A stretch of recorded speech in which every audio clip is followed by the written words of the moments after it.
when you don't have enough of your supporters or women who are standing by your side, you just question yourself. You're like, did that uncomfortable conversation just happen? Why do I feel so weird, so awkward about it? Asian American folks are the least likely to get promoted to those high positions and those manager positions. Not only is it that I have an issue that it's really hard for people to sometimes understand, but then on top of it, there is this Asian invisibility issue where like people don't even consider Asian Americans as being communities of color or minority or being like, deserving of attention or prioritization of the need. I think getting comfortable with saying like, oh no, you want to have this awkward conversation, let's have this awkward conversation because I'm not going to move from this point. It's so important to be able to accept that. Well, I think the thing for Asian American women is that we're not seen by mainstream society as leaders, right? And when you don't have a single Asian American woman on the Asian Pacific Islander Legislative Caucus, it just reinforces that stereotype. And in the last 2.5 years, when we've had this pandemic, where we've had this increase in anti-Asian hate, and the Legislative Caucus, for the API Legislative Caucus, has been asked to figure out what to do with it and what policies need to be done, having no Asian American women at the table is a complete joke. We know Asian American women have been targeted 2 to 3 times more than Asian American men by anti-Asian hate. And not having a single woman in that space as we're passing these incredibly important policies around it is completely unacceptable. I think you're right, Nikki. Like, as women of color, we have to put our game face on, right? Like, we have to be ready to go in there, and we have to be fierce, and we have to have the courage to say, I'm not moving from here. Because what I notice is that not only am I underestimated for being an Asian American woman, when I speak out, I think for a lot of people it's off-putting.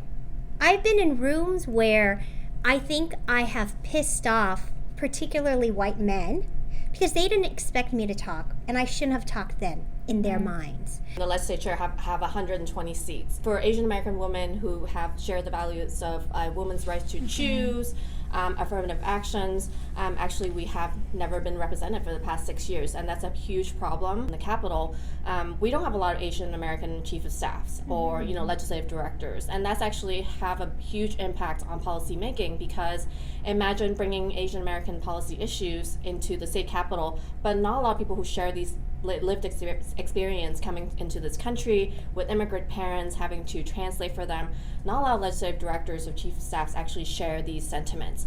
If we want to talk about election, voting, educations, you have to continue sharing why in-language ballots is so important. I'm proud that our legislative caucus have pushed 3 more Asian American women into the caucus, but also we need to focus on pushing more API staff or staffers who understand these lived experience in working in the building, so they can advise their legislators, their members, to support policies that will benefit all underserved communities in the state. So when you don't have enough of your supporters or women who are standing by your side, you just question yourself. You're like, did that uncomfortable conversation just happen? Why do I feel so weird, so awkward about it? And I continuously blame myself. I was like, maybe I said the wrong thing. Maybe I shouldn't have spoken up. Maybe I shouldn't have challenged that narrative. Nikki has taught me really to go into the room, and if you say something uncomfortable and make people feel like they're offended, maybe you have accomplished your goal. I think in the past we weren't educated to really speak up on these issues and really